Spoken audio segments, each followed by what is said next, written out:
Bismillahirrahmanirrahim. Assalamualaikum warahmatullahi wabarakatuh. Alhamdulillah, Waalaikumsalam warahmatullahi wabarakatuh. Alhamdulillah. Allahumma sholli wa sallim wa barik ala Muhammad wa ala alihi washabihi ajma'in. Amma ba'd. Kita lanjut sekarang ini kuliah ke-12. Ya, sampai Desember terakhir. Dapat info kapan ujian akhir ini. Kita lanjut saja kuliah sambil menunggu info kapan UAS, ujian akhir semester. Nah, di sini ada tugas ya, jangan lupa dikerjakan. Mungkin 1-2 pekan ini tertutup lagi karena sewa drive-nya 100 giga itu habisnya sudah habis 1 bulan. 1 bulan saja dibayar. Sudah nanti dibayar lagi. Ini tugasnya sebaiknya dikerjakan. Ada soal dalam tugasnya. Ini bisa dilihat siapa yang sudah kerjakan, siapa yang belum.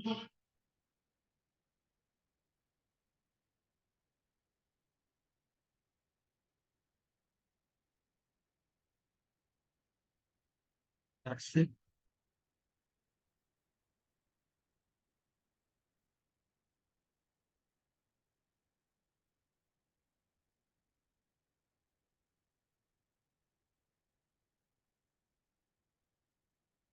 Tugasnya silakan diisi ya. Kegiatan yang nilai. Lambat jaringan. Internet tidak stabil. Yang jawab 11 orang. Angkatan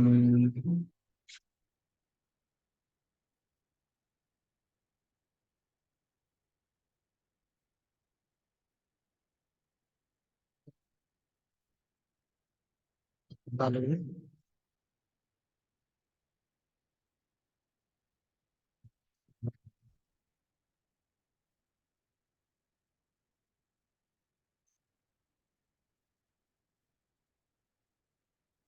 Sebelumnya 14 angkatan sebelumnya. 14.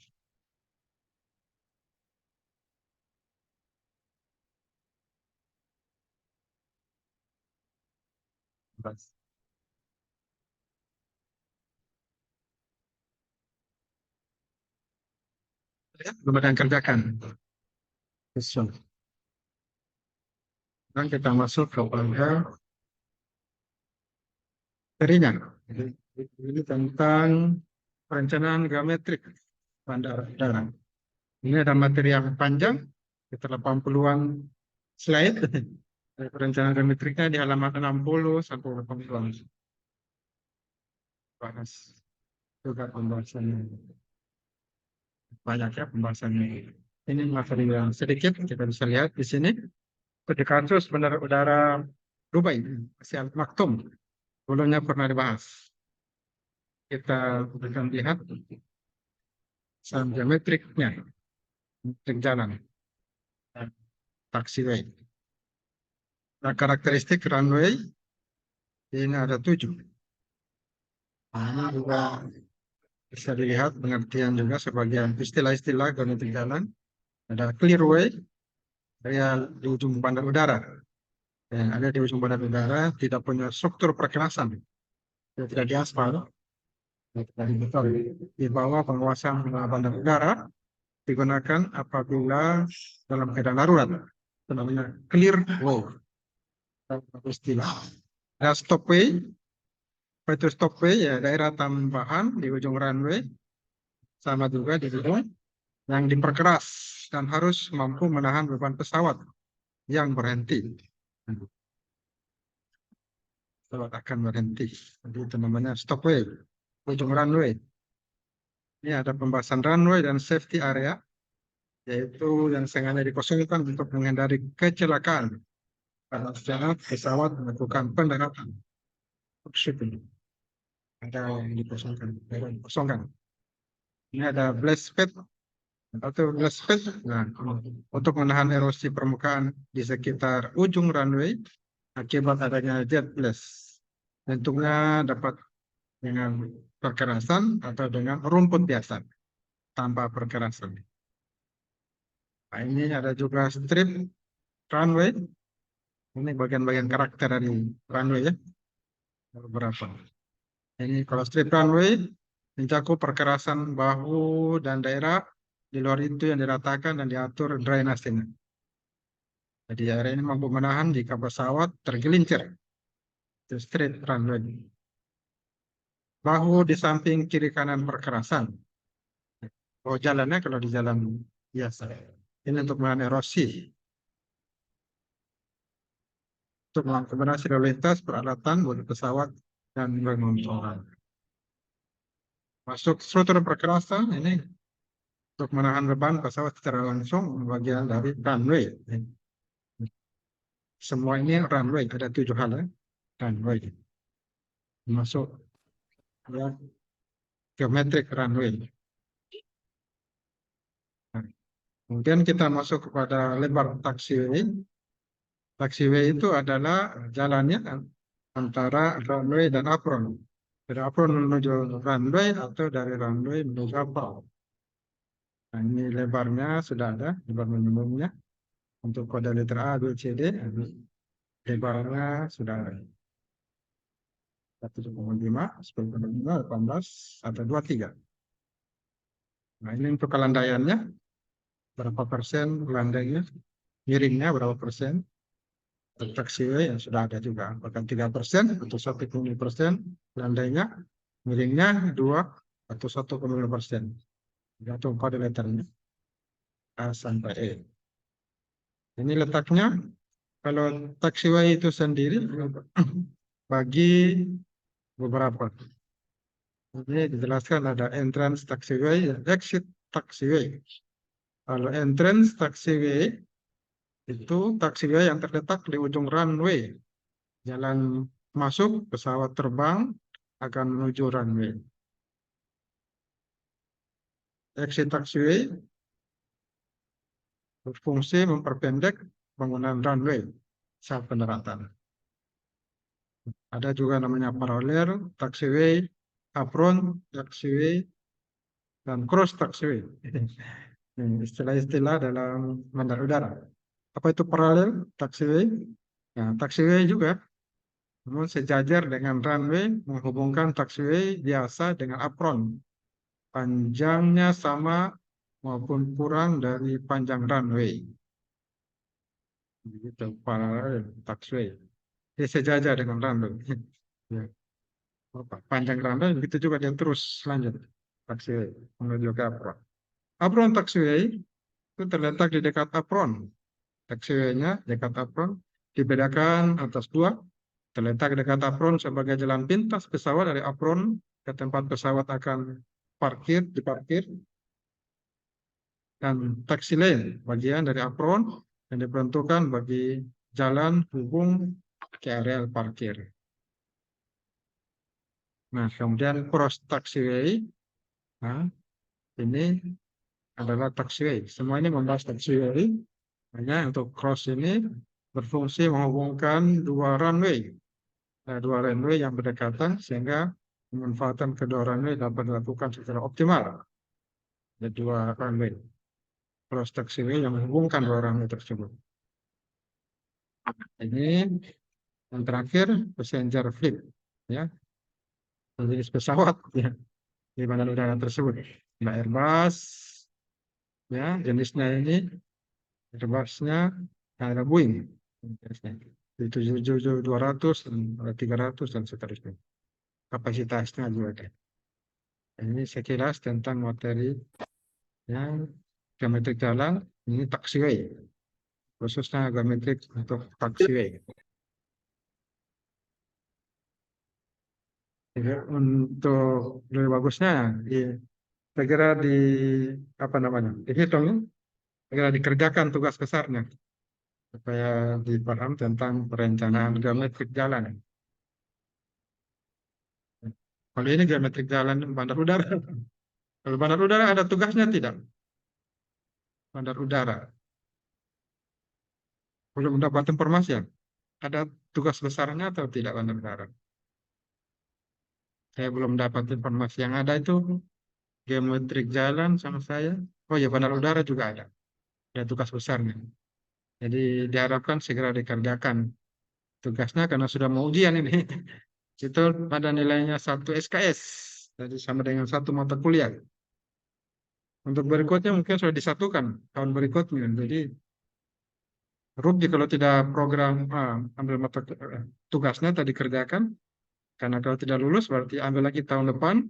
Tahun depan itu sekaligus mata kuliah disatukan itu dengan tugasnya. Saya harus ambil ulang mata kuliah.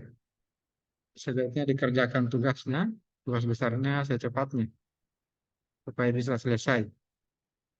Khawatir tidak selesai atau depan harus ambil ulang program dan mata kuliahnya karena ada pergantian kurikulum jadi mengenai prodi. Dan kalau materi agak panjang ini rencana geometrik bandar udara silakan dibaca panjangin materinya. Ini dibahas tentang terminal. Ini ada halaman 60 kalau geometrik jalan. Ini masih apron. Jangan apronnya bisa dilihat di sini. Nah, ada gambar-gambarnya juga. Aplikasi. Nah ini geometrik jalan. Geometrik landasan pacu ya di mana udara. Jadi perkerasannya, runway shoulder ini, ada runway safety area, ada aman landasan pacu, ada lagi blast pad, pelindung semburan.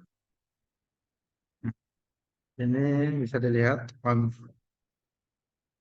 blast pad, pelindung semburan. Ini perkerasannya, strukturnya, runway-nya. Ini runway shoulder, bahu landasan, ada bahu landasan. Perkerasan jalan, strukturnya, ada bahu landasannya di pinggirnya, di pinggir runway, di pinggir jalan ini ada bahu landasan sama dengan bahu jalan, pelan biasa. Ini daerah aman landasan pacu.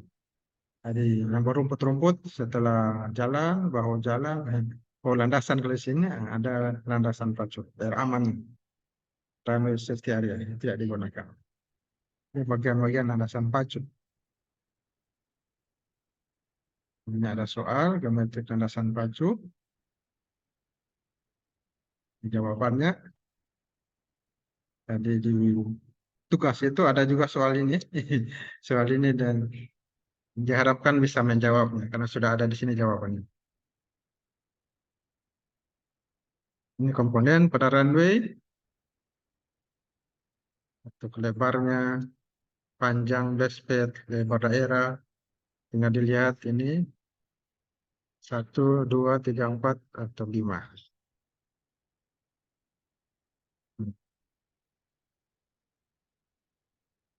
Ini desain panjang runway. Sudah ada perhitungannya. Ini tugas besarnya sudah ada juga contoh. Ini juga ada contoh perhitungan. Desain panjang runway. Nah, LD, SD, stop distance, CW, clearway. Nah, tadi kan ada clearway. Sudah dijelaskan pengertiannya. Stop way, sudah dijelaskan kan pengertiannya. Stop way, landing distance. Panjang total jalur landasan pacu. Ada rumusnya. Ya, sudah dimasukkan hasil perhitungan di sini. Clearway-nya berapa meter? Ya, sudah ada 591,5 meter. Ini. Take off distance available sudah ada 2.600 meter. Lift off distance 1.400 meter. Blast pad 16 meter. Ini tor diafram 7.500 feet 2.200 meter. Ini sudah ada jaraknya. Landing distance buat landingnya pesawat terbang 2.600 panjangnya. stopway ya, ini tanpa stop. Kelebihan pesawatnya dirancang ada stopway 131 meter. Ya. Ini perhitungan didapatlah. Ini bagus kalau habis perhitungan, nah, dibuat gambar begini. Kalau tugas besar sebelumnya tidak ada gambarnya, nah, Anda bisa tambahkan dengan perhitungannya dibuat dalam gambar seperti ini. Nah, gambar hasil perhitungan, geometrik jalannya, nah, gambarnya. Data-datanya sudah ada. Berapa lebarnya ini? 36 meter. Pelindung semburan 12 feet. Nah, ini 12 feet-nya 45 meter. 45 kali 36. Ini sudah ada. Silakan dihitung langsung di tugas besarnya dan digambar seperti itu. Datanya dimasukkan dalam gambar supaya bisa merancang ya bandar udara. Merancang runway, geometrik jalan bandar udara. Ini penjelasan desain panjang landasan pacu menurut Icau. Ya, Icau. Ini landasan penghubung. Seperti bahasa sebelumnya ada hub ya. Hub itu bandar udara penghubung. Hiu. Taxiway-nya. Taxiway.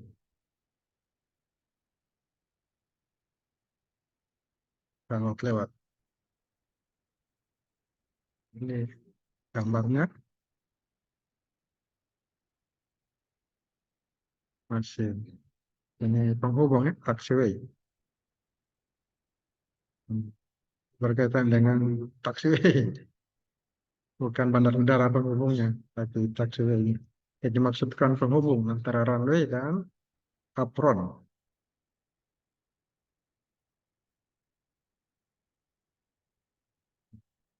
Ini contoh lagi, perhitungan desain lebar jalur taxiway dan taxiway fillet. Nah, ini gambarnya. Rencanaan bypass taxiway. Ini rumusnya.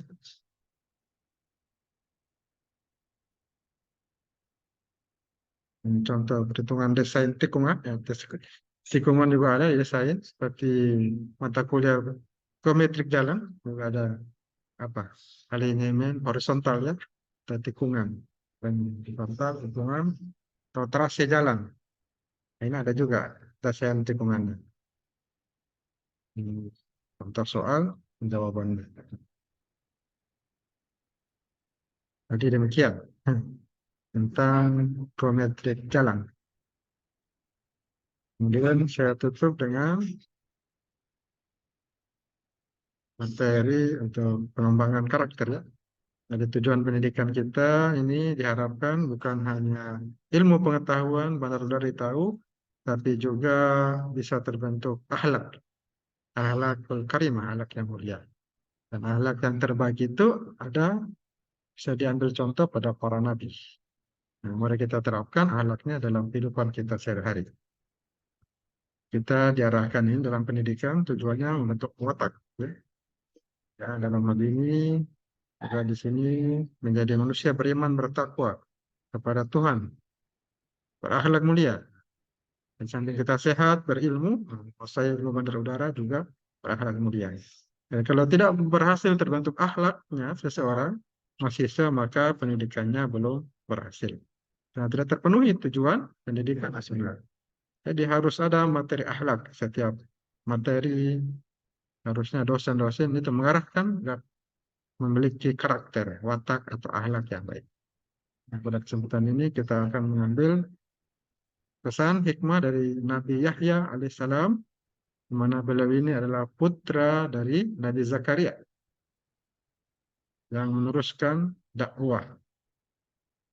Dakwah Nabi Zakaria dilanjutkan Nabi Yahya. Nah, di sini Nabi Yahya alaihissalam ini seorang anak yang sangat berbakti. Ia tidak sombong dan tidak suka berbuat dosa. Dia tidak suka berbuat dosa, terus tidak sombong orangnya, tidak angkuh.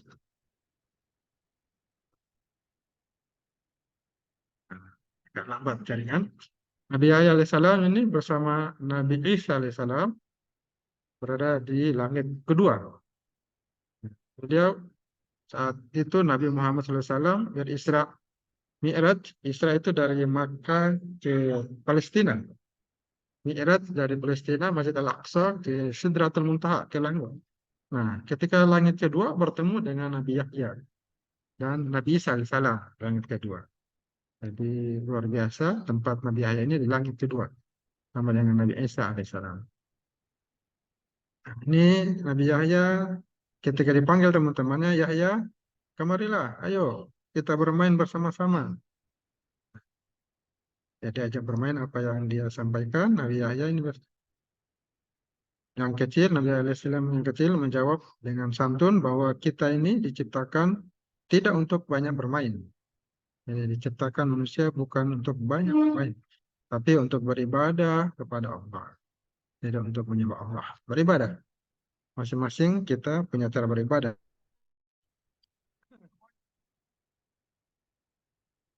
Alhamdulillah masuk lagi. Ya, masuk lagi. Ya. Ya, kita lanjut. Ini mana tadi? Share screen. Nah, lanjut Nabi Yahya kecil.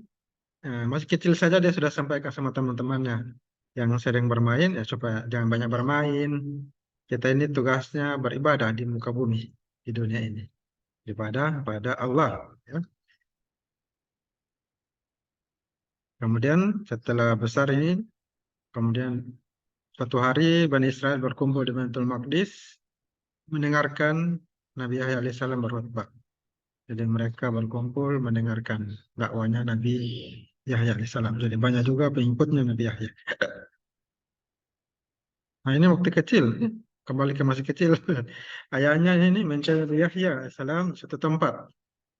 Nah, Zakaria alaihissalam, mengapa engkau di sini, wahai anakku? Ayahnya pernah berpesan, bila kita sering berdoa dan menangis, karena Allah Ta'ala kita akan masuk surga. Masuk surga. Jadi saya ini sering berada di tempat tertentu, suatu tempat dia berdoa, berzikir dan berdoa, menangis karena Allah. Ya selalu minta ampun, kalau salah selalu dia perbaiki. Selalu dia berusaha mengingat pencipta alam semesta dan berdoa. Ya, kita ampun lagi.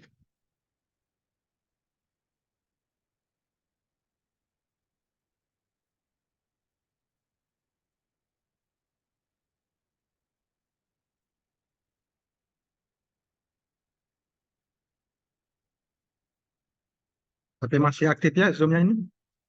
Ampun, lambat, gangguan jaringan. Nabi Yahya alaihissalam. Nabi Yahya alaihissalam.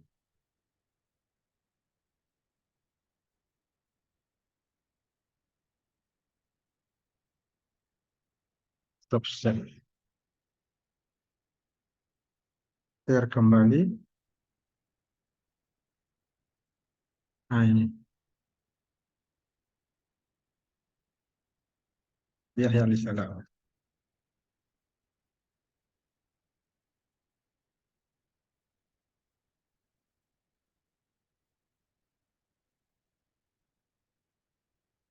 Karena tadi ini disuruh berzikir, berdoa, surga. Nabi alaihissalam ini dan ayahnya saling menyayangi. Orang tua dan anaknya saling menyayangi, tidak saling bentrokan terus, bentrok. Nanti yang terjadi sekarang ya kasus-kasus SMA orang tua, ada nenek ditendang dan sebagainya. Ya. Ada yang membunuh, orang tua bunuh anaknya, sebaliknya. Nauzubillah min dzalik. Ini mereka saling menyayangi dan sama-sama menyampaikan dakwah, menyuruhkan masyarakatnya agar sadar bahwa Tuhan. Dalam Al-Quran surat Maryam ayat 12 ini Allah berfirman, wahai Yahya, ya Yahya khudil kitab biquwwah. Dan bila kitab Taurat itu dengan sungguh-sungguh dan kami berikan padanya hikmah selagi masih anak-anak. Ini luar biasa. Wa atainahul hukma sabiyyah. Si kecil sudah punya hikmah. Dia sudah aktif beribadah, bukan hanya banyak bermain. Banyak belajar buku, nah, luar biasa. Jadi kita bisa dapat hikmah, ambil pesan dari Nabi Yahya ini, di mana mahasiswa harus rajin belajar, membaca Al-Quran, ya, membaca kitab-kitab, buku-buku. Nah, ini intinya. Kemudian tidak boleh banyak bermain, tapi fokus belajar, fokus beribadah. Belajar, beribadah. Bukan hanya belajar saja, bukan hanya bermain saja, tapi semuanya. Bermain, belajar, beribadah. Jadi bermain tidak terlalu banyak, tapi juga belajar dan beribadah yang diperbanyak. Dan mahasiswa selalu dekat dengan orang tua. Diharapkan selalu dekat dengan orang tua. Karena waktu selalu taat pada pencipta alam semesta. Jangan bilang sedangkan sampai foto profil kan Teba pakai jilbab tuh. Materi yang bisa saya sampaikan. Jangan tinta. Bisa didengar ini? Bisa? Kedengaran? Nah, ini tadi kisah Nabi. Jadi demikian materi kita pada kesempatan kali ini. Sekarang absen yang hadir ini, siapa yang belum absen? Ini Lilis, Pak. 5 Mariandi. Lilis berapa? NPM akhir. NPM 53.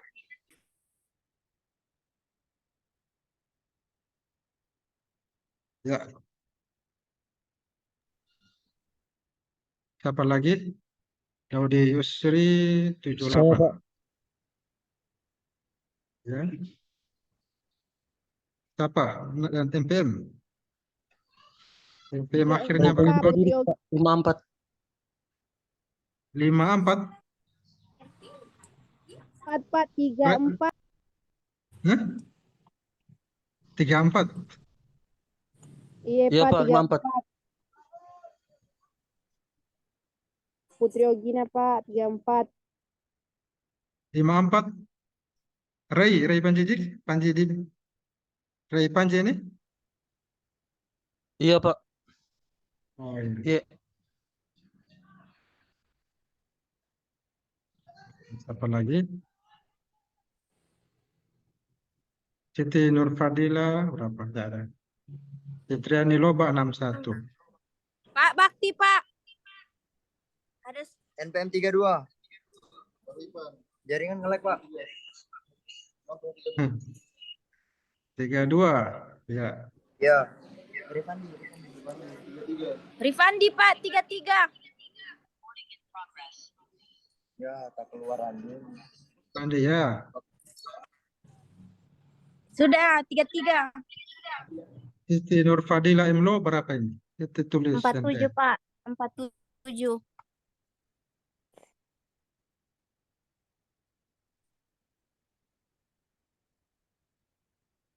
Apa lagi? Rifandi sudah. Yang Bakti Adiwidaya. Sudah yang Bakti? Oh sudah tadi. Sip. Sudah semua? Ya. Ya. Jadi karena sudah semua, kita akhiri kuliahnya sampai sini. Jangan lupa dikerjakan tugasnya. Mungkin 1-2 minggu lagi ini supaya saya periksa akan dapat nilainya di sini. Bagus kalau dikerjakan tugasnya. Tugas lainnya, tugas kelompok tidak jadi kerjakan. Jadi atas kurang lebihnya mohon maaf. Ada masukan mungkin sebelum diakhiri atau pertanyaan? Tidak ada. Kalau tidak ada, saya akhiri. Alhamdulillah. Alhamdulillahirrahmanirrahim. Assalamualaikum warahmatullahi wabarakatuh. Waalaikumsalam warahmatullahi wabarakatuh. Ya. And meeting. Sampai ketemu lagi hari Rabu depan.